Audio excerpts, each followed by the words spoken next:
Oh, hello. It seems we have a guest. Whatever can I do for you, stranger? Oh, you're curious about my little world down there. I guess I can tell you a little about it. Let's start with its people. They shape the world down there almost as much as I do. How about a glimpse into the world of Pokémon? This little Eevee is sure to entertain, so please sit back and enjoy the tale. Name Gary Lee. Race Eevee. Sex male. Age 14. Height very tall. Shape feminine. Magic class Pokémon. Occupation none. Affiliation Charity Club, Yuki Club, Drama Club, LGBTQ Club. Family MIA. Relationships Evan Cook, trainer currently. Skippy Grimsfield, trainer formerly. Rook Wisp, boyfriend. Isaiah Croft, best friend. James Zappa, confidant. Claire Rook, friend. Gary, an Eevee hailing from Primeverse 2, possesses an open and friendly nature that has cultivated many cherished friendships. He is inherently eager to assist others, a trait particularly evident in his aid of Evan Cook's multi-dimensional rescue operations, where he helps those displaced by their world's destruction to find their lost loved ones. Optimistic by nature, he does everything in his power to bring smiles to the faces of those he loves. Background: Gary's life began in a breeding facility, cruelly separated from his mother. As soon as he no longer required her milk, he endured brutal training, preparing his body for battle. His mind was filled with knowledge of various moves, ensuring his versatility for any evolution his trainer might desire. One day, while they walked through the sterile cell block en route to another grueling training session, Gary asked why some of the Eevees appeared less human. He was told that those resembling animals more closely originated from the Pokémon homeworld. Gary thought of his silent mother and how she had remained wordless even when her litter was taken, a detail that fueled his suspicion that she was from the Pokémon homeworld. At the age of 4, his life changed when he was first confined to a Pokéball. He remained there for a year before a trainer named Skippy Grimsfield summoned him. Skippy, afflicted with the common red variant of the trainer infection, initially sparked excitement in Gary, who had been told that serving a trainer was his very reason for existence. This hope, however, was short-lived. Skippy was cruel and violent, frequently beating Gary and his other Pokémon. He often derided Gary as useless in his Eevee form, demanding that he evolve.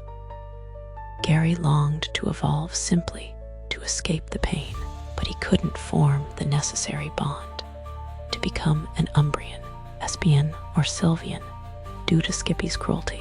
Skippy's inability to afford an evolution stone didn't stop his attempts to steal one, failures for which he invariably blamed his Pokémon. Then, one day when Gary was 10, he was summoned from his Pokéball to find Skippy already severely injured, the victim of a brutal beating by 3 individuals. Terrified, Gary nonetheless tried to protect Skippy. One of the boys, who appeared to wield sponge magic and moved in a wheelchair, introduced himself as Isaiah Croft. He questioned Gary's loyalty to someone who had caused him so much harm. Gary replied that he had no choice. All he had ever known was serving his trainer. Isaiah offered to take him and Skippy's other Pokémon to Fairsilver, where they could live better lives, asserting that individuals like Skippy didn't deserve Pokémon. Gary had never considered disobeying Skippy before, but the genuine kindness he saw in Isaiah's eyes compelled him to trust the boy, so he stepped aside and allowed the three to finish off Skippy. Later, the other two boys introduced themselves as Lance and Dimitri Crow. One day during their travels, a massive mana storm suddenly erupted, the wind howling and strange energies crackling in the air.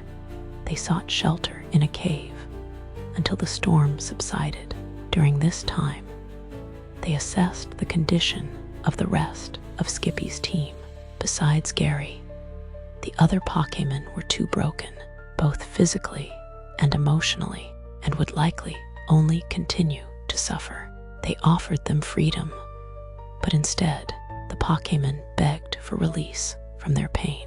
Granting their request, they buried Gary's former comrades and left the cave.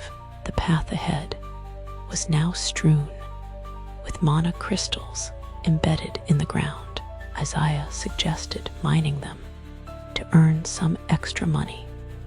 Once they reached the city, while mining, Gary accidentally split one of the crystals in half, releasing the raw wild magic within. It coursed through his body, and in a dizzying sequence, he transformed into a Leafeon, then an Umbreon, and then finally reverted to an Eevee. Gary realized he now possessed the ability to transform into any of the evolutions. He demonstrated this to the others, who stared in awe. Isaiah pointed out that this ability made Gary incredibly valuable, and trainers would likely do anything to obtain him once they learned of it. This realization frightened Gary, but Isaiah promised his protection. Gary agreed to live with them, trusting in their promise of safety. One day, when Gary was 12, he went out shopping. There, he met Rook Wisp, an alpha variant Lucario. Rook, sensing Gary's nervousness, inquired about it. Gary admitted he hadn't been in the city long. Rook leaned in and whispered that he could sense something special about Gary. Feeling defeated, Gary quietly admitted his power to Rook, but implored him not to reveal it to his trainer. Rook was amazed and assured Gary that his secret was safe. He added, however, that his trainer, James Zappa, wouldn't harm or kidnap him because of his secret, as James was remarkably kind. This surprised Gary. Rook confided that James was from the Pokémon homeworld, making him immune to the trainer virus. He explained how James had started a separate league with the help of Theodore Shire, one for those who wanted to compete without the risk of getting the trainer virus, while Gary declined to join. He was eager to meet a genuinely kind trainer and prove to himself that the idealized trainers he had imagined could indeed exist. Rook and Gary grew close, and after some encouragement from Isaiah and James, they began dating. While Gary had no interest in Pokémon battles, he did enjoy volunteering at the Black League Pokémon Center. After some time, a boy named Evan Cook seemed to appear out of nowhere. The strangest aspect was that while Evan sometimes felt like a stranger, at other times, Gary felt as though he had known him forever. Eventually, when Gary was 13, he confronted Evan about this. Evan laughed, admitting he was a bit of an oddball. He explained that Sterling Ashcroft had chosen him to travel the multiverse, aiding dying worlds and rescuing their refugees. He explained that he had encountered Gary numerous times across different realities due to his mission. This explained why Evan sometimes felt familiar. Interactions with Gary in other realities created ripples that gave Gary a sense of prior acquaintance. This also meant Evan knew Gary's secret. He assured Gary it was all right. He had intended to speak with him about it eventually anyway. Evan wanted Gary's help with his mission, explaining that Gary's unique ability allowed him to adapt in invaluable ways to various environments, crucial for restoring worlds and rescuing people from those beyond saving. He worried, however, that Gary might not accept his proposal due to one condition. Evan would need to catch him in a Poké ball, similar to how a trainer captures a Pokémon. This wasn't an attempt to control him, however, but for Gary's safety. Without this connection, he would be vulnerable to any human who attempted to manipulate him. Gary knew this well. Isaiah had warned him that Pokémon possess a natural vulnerability to human dominance and could be easily overwhelmed by a human's aura. He had also learned that having a trainer could strengthen this resistance, allowing Pokémon to better withstand human commands. Gary remained uncertain about having another trainer. The power that connection granted a human over him was intense, something Skippy had brutally abused. Evan, however, promised Gary his continued autonomy. He offered all the benefits of having a trainer without the oppressive control Gary had experienced before. They could be business partners, friends, or whatever Gary desired. This sounded appealing. After some thought, Gary agreed. He liked the idea of helping people and having a trusted friend wield his Poké ball. It made the world feel significantly safer. This newfound freedom allowed Gary to explore his world without worry. He joined the drama club at school, earning him the attention and friendship of Claire Rook, an old-blood vampire. He eagerly befriends anyone he meets, and this open-minded kindness has made him a cherished friend to many. When he isn't assisting Evan on missions, Gary volunteers at the Black League Pokémon Center, always ready to help anyone who asks, eager to be useful to all his friends. Personality. Beneath Gary's clever mind lies a deep well of empathy, honed by his own experiences of suffering. His vast knowledge of moves isn't merely an academic understanding. He intuitively grasps the potential for both harm and protection, making his insights invaluable during search and rescue operations.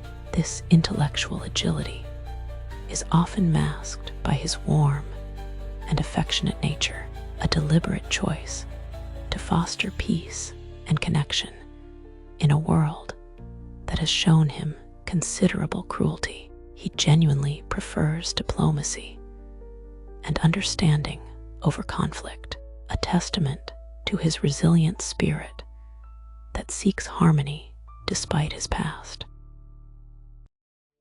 However, the scars of his abuse are not merely physical. They have subtly shaped his demeanor. The instinct to pull his body inward to make himself smaller is a lingering manifestation of his time under Skippy's oppressive control.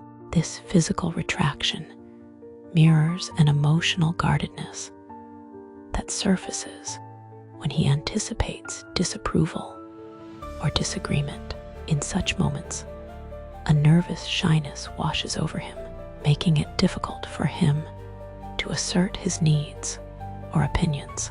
This hesitancy reveals a vulnerability that contrasts with his outward helpfulness. Yet, in the company of those he trusts, his chosen family of friends and partners, Gary blossoms. The guardedness melts away, revealing a playful and light-hearted spirit. He becomes a genuine source of joy, his laughter and enthusiasm infectious. He finds profound satisfaction in reuniting refugees with their lost loved ones, not just as a task, but as a deeply emotional experience. He cherishes these reunions, often taking the time to listen to and share the poignant stories of how those loved ones' lives differed across fractured realities. This act of sharing is more than just relaying information. It's a way for Gary to connect with others on a fundamental human level, offering solace and a sense of shared experience in the face of unimaginable loss. His eagerness to be useful to his friends stems from a deep-seated desire to belong and to feel valued, a need perhaps amplified by his early experiences of being treated as disposable. This drive to help is not just altruistic, it's also a way for Gary to build and maintain the secure and loving relationships he so deeply cherishes.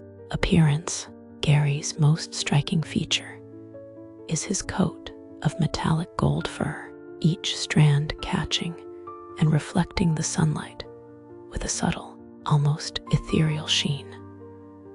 This luminous quality gives him an air of gentle warmth, often inviting to those around him. However, upon closer inspection, one might notice a scattering of lighter patches and slightly uneven textures within his golden coat. The faint remnants of scars from his repeated abuse. These marks, like delicate freckles across his form, serve as a subtle reminder of his painful past, a history he carries without bitterness, but that has undeniably shaped him. His face is typically framed by soft, golden-colored fur, accentuating his expressive features. Almost always present is a bright, open smile, a genuine expression that crinkles the corners of his ultra-red eyes. These aren't just any red. They possess a vibrant, almost luminous quality, often glittering with an inner joy that seems to defy the hardships he has faced. This intense, joyful gaze is often the first thing people notice about him, conveying his inherent optimism and friendly nature. His choice of clothing is deliberately casual, favoring soft fabrics and comfortable styles in muted tones. This understated approach is a conscious effort to put those around him at ease, reflecting his empathetic desire to avoid anything that might make others feel intimidated or uncomfortable. You might often see him in loose-fitting sweaters or simple tunics, clothes that allow for ease of movement, a practical consideration given his potential need to transform. Beyond his fur and eyes, there's a certain fluidity to his movements, a subtle grace that hints at his ability to shift between different evolved forms. Even in his Eevee state, he carries himself with a quiet adaptability, as if constantly aware of the potential for change. Despite his generally cheerful demeanor, there are moments when a subtle tension might be observed in his posture, a slight hunch of his shoulders, or a tendency to keep his limbs closer to his body, echoes of the defensive posture he adopted during his time of abuse. These fleeting physical cues offer glimpses into the deeper layers of his past, a story etched not just in scars, but in the very way he holds himself in the world. Abilities: move detection. Gary's extensive knowledge of various combat moves allows him to anticipate his opponent's actions. He acquired this knowledge at the breeding facility. While this knowledge typically fades over time, Gary's unique physiology allows him to compartmentalize and retain this extensive move library. Calming aura. Gary naturally emanates a calming aura, likely a technique he developed in a subconscious attempt to quell Skippy's rage. He uses it to soothe hysterical refugees and calm frightened Pokémon. Selective evolution. As a result of his interaction with raw wild magic, Gary possesses the ability to evolve into any of Eevee's forms. The process is painless, and he can revert to his Eevee form at will. Gary often utilizes this ability to adapt to the diverse and dangerous environments he encounters while assisting Evan. That's all there is to say about gentle Gary. I hope his story was a radiant beam of sunshine on your cloudy day. We must part for now. Please be sure to come back to hear about more lovely characters